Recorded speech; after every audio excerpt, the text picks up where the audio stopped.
Who wants to save money? I like to save money. Do you like to save money? Well, if you own a business or you're responsible for the budget for a business, we've got the show for you today. That's right. We're going to talk about how you can save maybe a little money, maybe a lot of money through expense reduction in your business. Today, I have Mark Sternberg with me, and he's an expert in expense reduction, but he doesn't just come to this as a bean counter. He's actually operated a business. So before you hit pause on this show and you say, I don't want to listen to any bean counters, you need to understand exactly the angle that we're taking on this topic today. We want you to operate the best business possible, provide the best experience for your guests, for your clients, and we also want you to do it as effectively and as efficiently as possible. If that sounds great to you, you need to join me for this episode of The Inside BS Show. So, Mark, welcome to the show. Thanks for joining us today. Thanks for having me. Now, we need to set this up the right way. So we have to explain to people that you understand how to save money and still provide an outstanding experience. And the way that I know that, having only met you briefly, is because of your background. Tell folks how you came to this position and what you did before you got here. Thanks, Dave. Well, this is a natural culmination of sort of my entire career. I started in the hotel business and sort of worked my way up. Started on the restaurant side, worked my way into management, and eventually became an executive in a number of different hotels and different, and actually in a corporation, one of the luxury hotel chains best known in this country, Four Seasons. I held a senior role with them for many, many years. You can't hold a great guy down is sort of my philosophy. So I had a chance to get involved in owning my own business after 15 years with Four Seasons. And I jumped over and purchased a small sort of fledgling catering operation and spent the next 16 years building it, buying a couple of others and merging them together and building what I consider to be a strong boutique size, high-end catering business up on the north side of Chicago, north shore of Chicago, actually. And it was a great experience and learned a lot about running my own business, but more importantly, learned how to make a profit. And there's a lot of food businesses out there that go through a lot of different ups and downs, and in the end, they're just not making the kind of money they need to survive. We did very well. We made money because of the way we operated and because of the things we watched. So after the opportunity came along to sell the business, I took a little time and put my brain to it and realized I've got to take advantage of what I learned when I was in my own business to help other businesses. And went through a lot of different movements along the way, but have ended up here an expense reduction analyst for a lot of different reasons. Number one, I'm part of a global consultancy. We have about 750 consultants globally in 40 countries. We help each other out. We learned, all of us have learned early that you can't be an expert at everything you do. And sometimes you need to bring in a third-party expert to help you. And what we do is come in and provide expertise to businesses in a multitude of cost categories that they cannot even dream of having to have the knowledge in. My partners in my business have all been executives at the senior level in many of these industries and these that are analyzing these cost categories. So they understand telecom, and they understand waste management, and they understand insurance, and just to name a few. But we've got about 45 different cost categories that we analyze on behalf of companies. And we're able to bring an expert from all of our different resources together so that you have the right person working on it. That being, go ahead.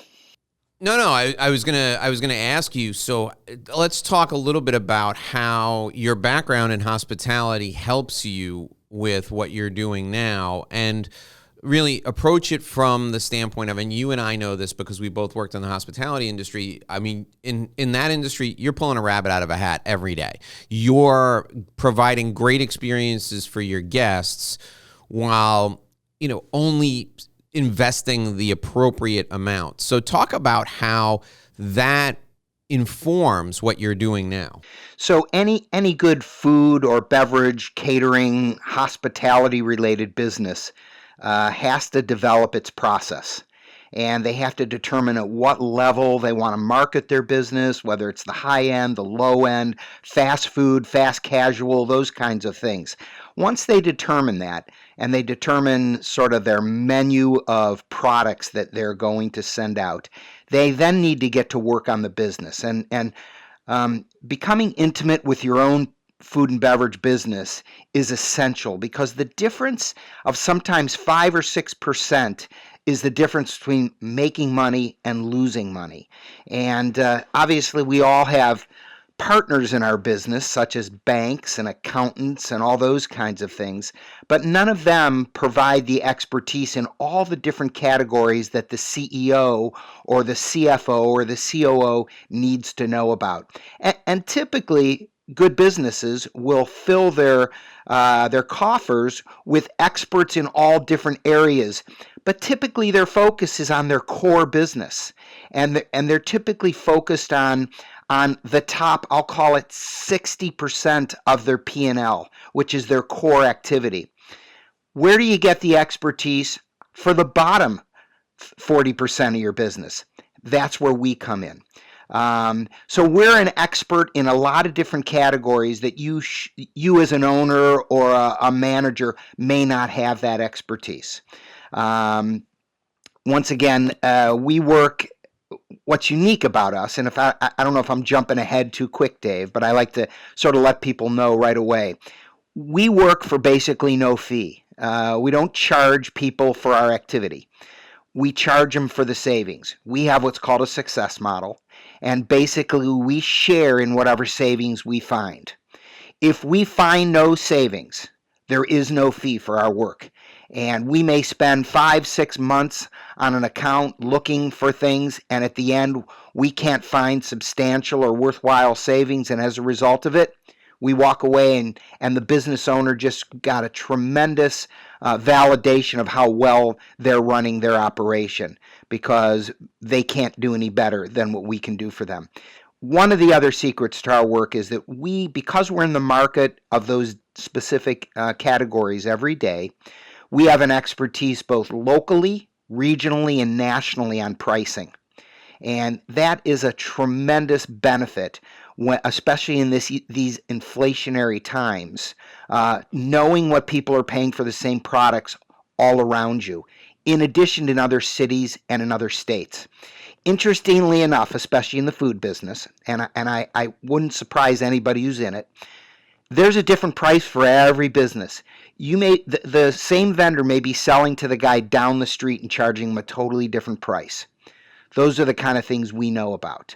So as a result of it, we're able to sort of sift through and identify the best opportunities. The best opportunity is not always the lowest price. Sometimes it requires better service. Sometimes it's a better quality of product in the way it's being delivered. So we take that into effect in every single thing we do. So when we go into a business, we analyze all of the essential things they're looking for in that price.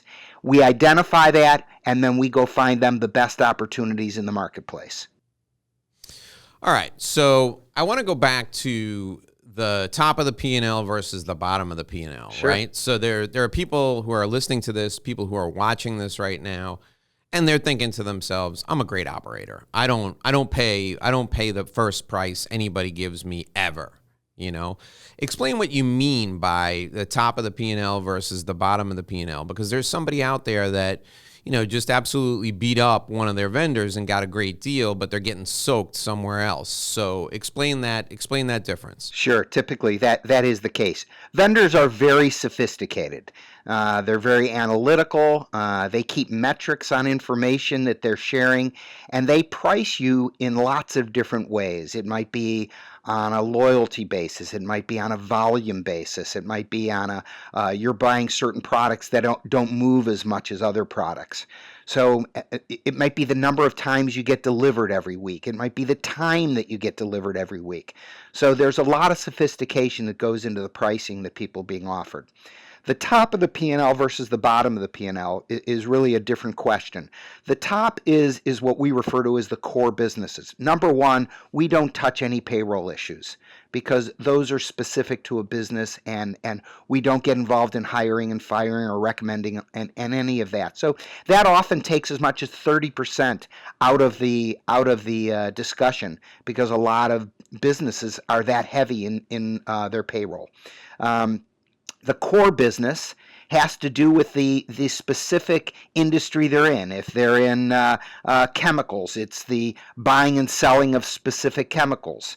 If it's in the food business, often it's the buying and selling of the food, though we have a tremendous expertise in that. Sometimes people don't want us to touch that because they don't think we can, and yet we can. But we don't. We do an analysis, a complimentary review and analysis of everybody's business that we do work with, and we identify up front the categories that we know that we can save money in based on the analysis, and we come back to you with that before we do any signing of contracts or agreements or anything. So going into it, we're going to identify the areas that we know we can save you money. And we don't waste anybody's time. We do all the work off-site. We may require a little bit of input with people's staff, but for the most part, we do all of our work away from the business, and we just create results. What's unique about us with our competitors, when compared to our competitors, is that we don't just do the work and hand it to you and say, hey, here's what you got to do. We actually stick around. We identify, we provide you with options of how to save. You might be able to save X percent by doing this. We might stay with your incumbent vendors and negotiate a better price. We may be able to introduce a couple of new vendors and actually find you the savings times 2, and then we might be able to actually redo all of your vendors in that category, and as a result find even greater savings. So we provide you with those options. Once you select which direction you want to take your business, we then will implement that, okay? And then we will stick around for usually around 24 months and monitor your success. That's how we get paid. We're monitoring the actual savings earned based on a baseline that we started in the beginning, and we will identify the difference and share in that savings with your business. Now, so you're sticking around for 24 months. Does your fee extend beyond that? How does the fee structure work for people who are saving money? Sure. So during those 24 months, we're only going to bill you for the actual savings that you earn. So each month we monitor your invoices and we come back to you with a report and says, hey, here was where we started, the baseline. Here's how much you paid. This is what you saved this month. Therefore, our share of the savings is this, and that's what we bill you for. Again, we do that for typically around 24 months, and there are lots of companies who become very reliant on what we do, and they'll say to us, hey, you guys are saving us so much money. Would you stick around and continue to monitor those expenses for us? Absolutely. We can usually do that on a fee basis, so there might be a monthly retainer for doing that. We might do it in continuing to share in the savings. It's up for negotiation at that point. But there are a number of examples with businesses who sort of get used to us being around since we're such kind of an extension of their accounting office, and it doesn't cost them anything other than the savings that we're creating for them, so they want us to stick around sort of as a security blanket. Is there Are there some expenses? Now you mentioned payroll expenses. Do you look at everything, including like utilities and so fixed costs and variable Yes, costs? sir. What expenses do you stay away from other than payroll? Obviously, we don't get involved in rent negotiations. We don't get involved in taxes. They're strictly the I'll call them the non-core expenses to the business. There are certain requirements, a lot of people, and we interview the business to make sure we're not going places they don't want us to go. For example, the owner may have his Uncle Charlie providing them with a certain product, and he knows he's overpaying a few bucks, but he doesn't mind because he's taking care of Uncle Charlie. He'll say to us, "Hey, I'm not interested in you guys doing that expense." No problem. Once again, all of the activity we do is 100% driven by what the owner or the management of that business wants us to pursue. Okay, so I'm going to ask you for a couple of case studies. I want you to tell us a really good success story. Before we get to that, though, and give me just 1 minute, I need to remind people that we are brought to you by Sandrowski Corporate Advisors. For over 35 years, Sandrowski Corporate Advisors has provided expert client service to folks all over the United States. And today, I want to tell you about Sandrowski Corporate Advisors litigation support team.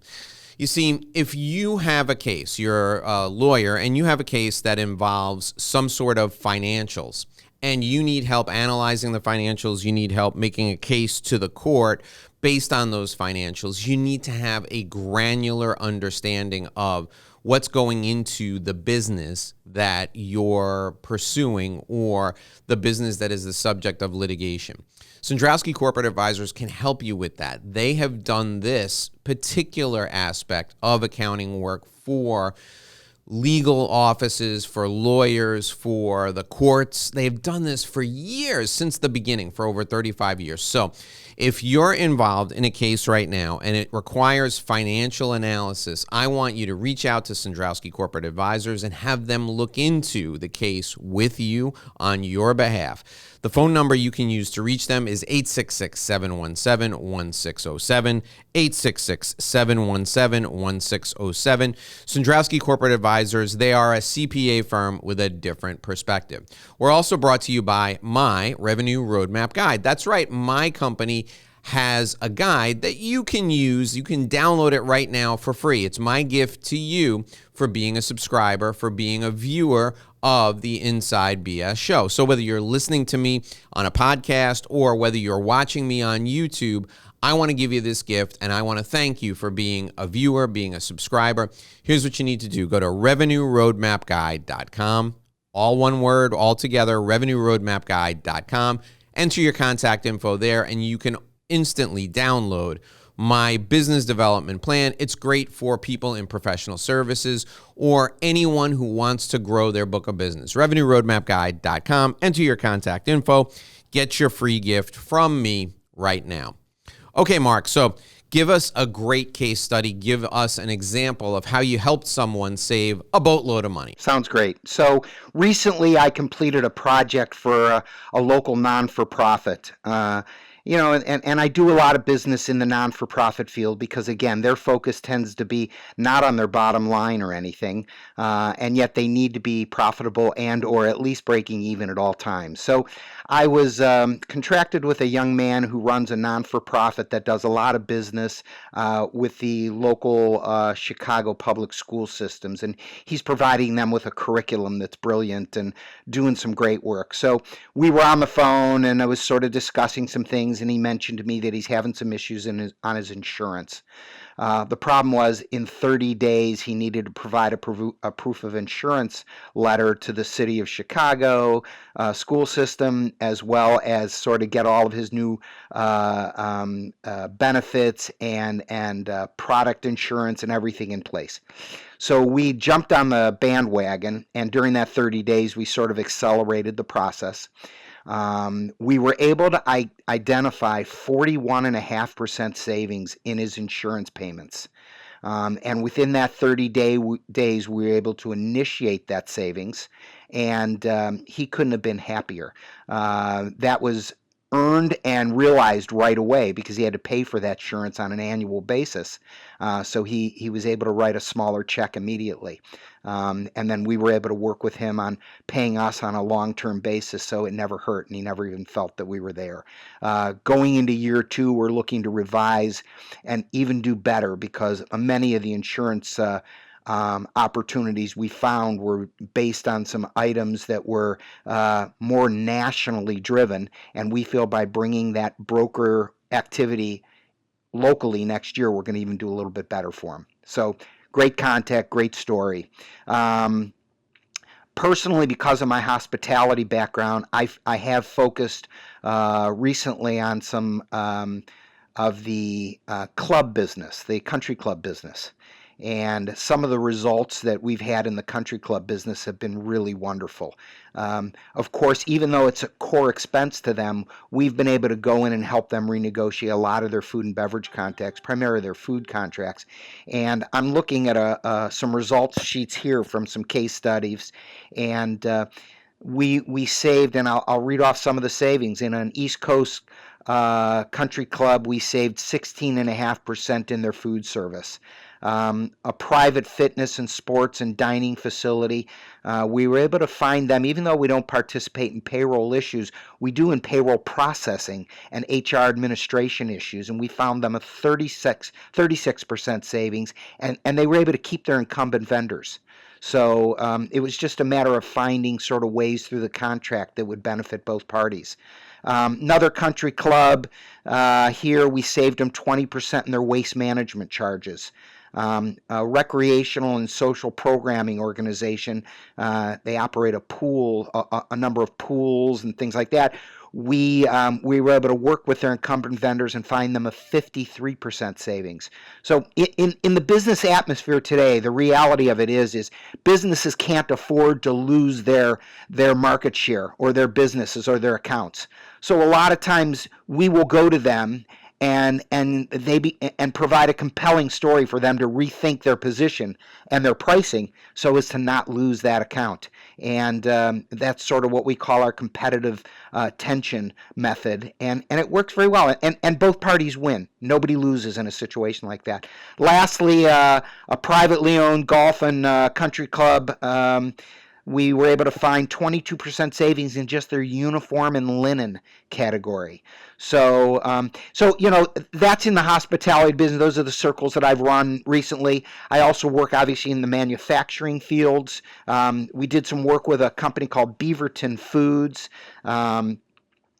We were able to save them on an annual basis $875,000 in their manufacturing through a combination of freight, corrugated packaging, glass, plastic, metal lids, and labels. And some of those items you might consider their core costs. They're commodities that are obviously traded and priced differently on the market at all times. We were able to go in, renegotiate, find a better price, and then lock a lot of these people in on that pricing so they're able to continue to see that savings month after month after month for the extent of a contract, which we shoot to gather for at least a 24-month period while we're there, unless we want to renegotiate every year. So, Mark, a couple of quick questions for you. Is there any industry that is better for you than others? Obviously, with your background, hospitality is great. Are there some industries where you think to yourself, I'm just going to stay away, there's just too much, I can't, we don't have deep expertise in that industry? Is there any industry that's not good? I would say no. We're pretty industry agnostic.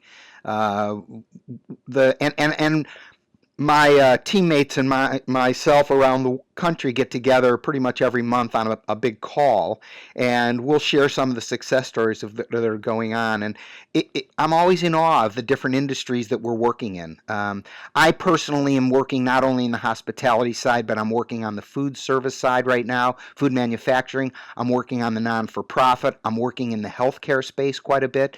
So, those are pretty diverse, different types of industries. And again, every business incurs costs. we probably need a certain amount of volume in order to sort of find a correct savings. But if you look at it as a percent or an amount, the key is we're trying to find that business the best opportunities to optimize their costs whenever possible. Do you have certain I guess we call them partners or vendors where you've negotiated most favored nation pricing with them? So if you go in and you look at one particular, like you mentioned uniforms, right? So you go in and you look at the uniform cost in one place and they're buying their uniforms locally, you can go to one of your vendors and you can say, man, these guys are getting killed. You guys have done really well for us in the past. Can you take a look and see what you can do? Do you have specific vendors that you have relationships with that make it, more cost effective? So I would say we have relationships, but we do not have any deals with any vendors to come in and share in any of their rewards. We are clearly and cleanly representing the customer at all times.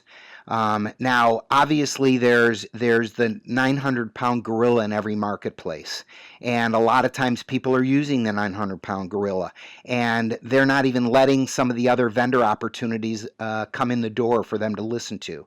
So a lot of times we're able to open the door and let those other vendors be listened to, and when that's the case, obviously things change at times. So the answer is yes and no. We know lots of vendors out there. We work with almost all of them. I just did an analysis of a business last week where we were working in the packaging space, and they were doing business with about 17 or 18 package vendors. My team of package experts identified almost, I think, like 15 of them that they had done business with before.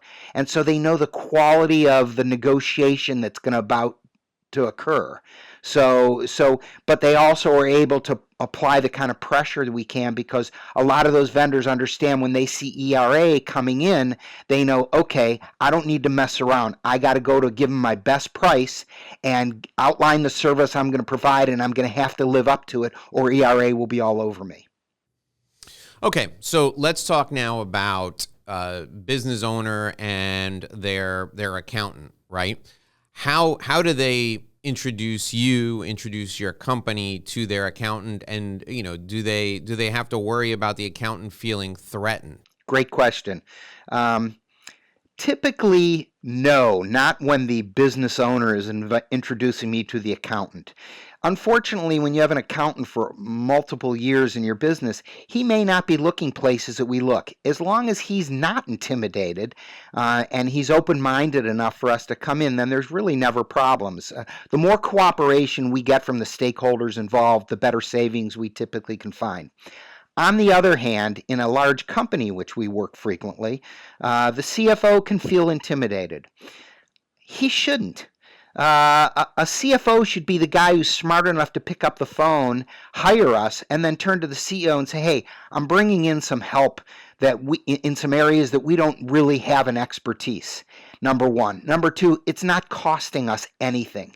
It's only going to add to our bottom line, and from it, we will learn and improve our operation long term.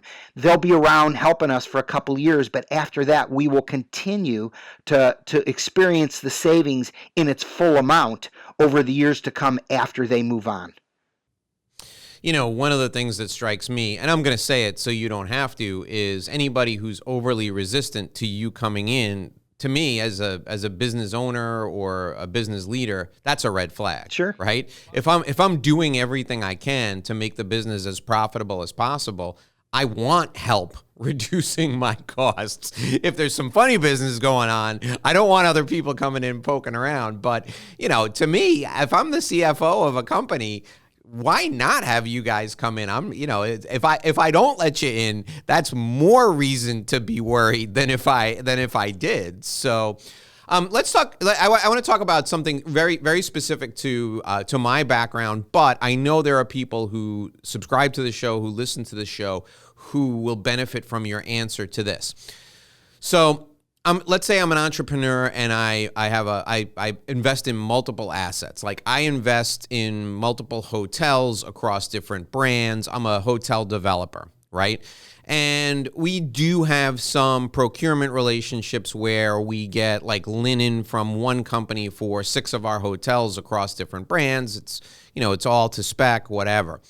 Can you come in and is your deal just with one business unit, or can you do a global deal for multiple business units? No problem going global. We do our analysis typically on multiple locations for businesses. I'm working with a manufacturer here in town who has locations in 100 cities. And as a result of that, we have a very unique review, which we called Spend View, which takes and consolidates all of the data from all of their locations and spews it out in a report and reorganizes it, granulates the data to break everything down, put everything in the correct similar boxes, so as to take a real clean look at that business and where their costs and where their exposure actually is. So the answer is no problem from that standpoint. The more locations, the better, because it's more revenue that we're analyzing, more expenses we're analyzing, and it obviously gives us a better idea to optimize across all the locations. Okay. What about distressed assets? So now I'm investing in a distressed asset. We've got a deal where, I'm going to buy the distressed asset. We're in escrow. We're going to close in 60 days. Can I call you and say, hey, Mark, listen, I'm going to close on this in 60 days. I need you to take a look at the P&L from top to bottom, and you share with me what the savings are going to be so that I can share it with my investors. Can you do something along those lines? Absolutely. We're also speaking to private equity firms all the time, family offices, people that own multiple types and of investments in lots of different industries, and we're able to go into each one of them and identify their opportunities to optimize their costs in each one of those industries separately. So that's not a problem at all. We welcome those kinds of clients. Great. And now when we engage a new vendor, so you get me a deal, right? We engage a new vendor. Who does the contract review with that? So do you do the contract review and you say Dave, this is a pretty standard contract, and then I give it to, my legal team to review it? How does that part of it work? So typically we start with the RFP process. So in that RFP process, we will specify all of the elements of the contract that need to be met. If a vendor is selected after finishing the RFP process and they've met all of the criteria of it, there should be no problem with us going to contract. I had the exact same question asked of me of one of my clients just 2 days ago, and the answer is, of course, they have the final say. You, as the owner of the business, have the final say in the contract. But since we're going to help implement the process and implement the pricing and implement any process changes, we're right by you, helping you along the way. As long as everybody's reasonable, these contracts are very easy to get to. Often easier than when you're going head on with each other, because price has already been taken out of it because we've already negotiated what the price is going to be. So we're there to implement the change, and like I said, we stick around and monitor it also. So we're your partner through the whole process. All right. If we start, let's say we start April 1st. I sign up with you April 1st. How long until we realize some savings? Is there a ramp up period? Is it May 1st when you start to bring me new contracts and say, hey, look at this? Or how long does it usually take to get going? And then, how long until you have exhausted all of your possibilities in general, keeping in mind that every business is different? So from the analysis stage through providing you with options, it's typically an 8 to 12 week period.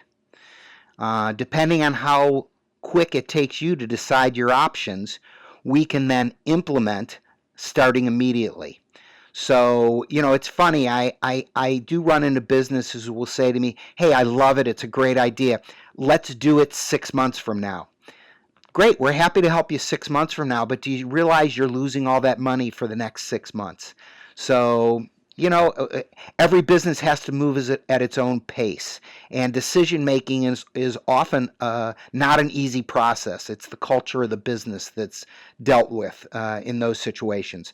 But we're able to ramp up and get things going in typically 3 months or less, depending on any of the stumbling blocks along the way. Okay, so Mark, I'm going to ask you now to think of 3 big takeaways from our time together. I want you to think of 3 things that the folks that are listening, the folks that are watching should know. I'm going to give you 1 minute to think about that while I remind people that our show today is brought to you by Sandrowski Corporate Advisors. For 35 years, Sandrowski has helped people across the United States, professionals and business owners across the United States with their highly focused, highly detailed accounting services. So, if you're looking for business valuation services, litigation support, forensic accounting, risk management, Sandrowski is the firm to call. One of the services that I am particularly fond of that Sandrowski provides is their family office service. So if you work with high net worth individuals, or you are a high net worth individual and you want to consolidate the approach toward investment and do it all under one roof, Sandrowski can help you form a family office.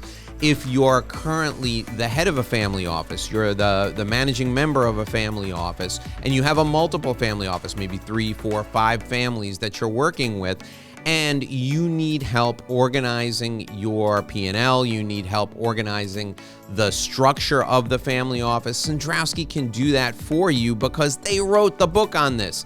If you need more guidance, you need more support, you want more information than I can give you in 30 or 45 seconds here on the show, I want you to reach out to Sandrowski today. Call them at 866-717-1607, 866-717-1607. They'll help you get your family office organized. We're also brought to you by My Revenue Roadmap Guide. You heard me talk about it before. I want to give you this gift. Go to revenueroadmapguide.com, download your free, completely free business development plan. If you're an attorney, you're a CPA, you're an engineer, you're a consultant, and you want to improve, you want to grow your book of business, the Revenue Roadmap Guide will help you. RevenueRoadmapGuide.com. Enter your contact info, download it. It's my gift to you as a way to say thank you. My guest today is Mark Sternberg. He's an expense reduction expert. You can reach out to him. You can call him at 847-875-3663, 847-875-3663. He'll help you save a ton of money, whether you've been in business for 20 years or 20 minutes. Mark can help you save a lot of money. Okay, Mark, now, I asked you to give us 3 big takeaways, 3 things you want people to remember when the show ends. What are those 3 things? Let me begin with a study that was recently completed with both my company as well as with a company called CFO Drive. And results were remarkable. We surveyed, I believe it was 181 CFOs around the country in substantial sized businesses, and the results were that 80% of these CFOs felt that cost reduction was going to be the number one issue in their business in the year 2022 through 25. And obviously those were exactly the kinds of results we wanted to hear. The same study found that 75% of those CFOs felt it was absolutely necessary to bring in a third party to help them in these areas because they realized that they did not have the expertise to move forward in a lot of the categories where they're spending money. So I'll start with that. The 3 takeaways I would say are, number 1, don't be afraid to ask. Don't be afraid to explore. Don't be afraid to improve your business. Those are all very, very essential in the mind of an entrepreneur or a business owner or a CEO and an executive in any business. Number 2, I would say that there are lots of opportunities out there across the board. Since 2020, our company has found an average of 10 to 30% savings in almost every category that we're looking at.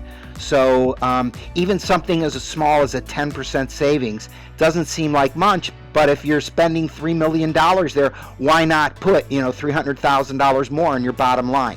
Those are the kind of things. With the challenges today with payroll and staffing and all that, having that kind of free cash all of a sudden available is essential. Number 3, optimizing not just your costs but the efficiency of your business is essential to success.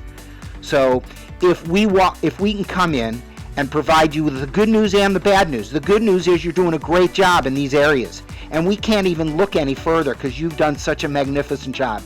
The bad news is we think we can find you some things here, and here's a solution.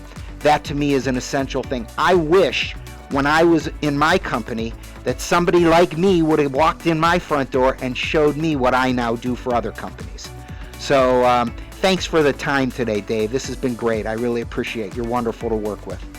No, thank you so much, Mark, and thank you to everyone who's listened today to the Inside BS show. Mark Sternberg will save you a ton of money if you have a business and you're wondering whether you're paying a little too much. I mean, think about it. Even a 10% savings on some items is a windfall for you. Reach out to Mark today, 847-875-3663. Mark, it was great having you on. Thanks for joining us today. Dave, thanks for your time. Appreciate it. That'll do it for another edition of the Inside BS Show. I'm Dave Lorenzo. We'll see you right back here again tomorrow. Until then, here's hoping you make a great living and live a great life.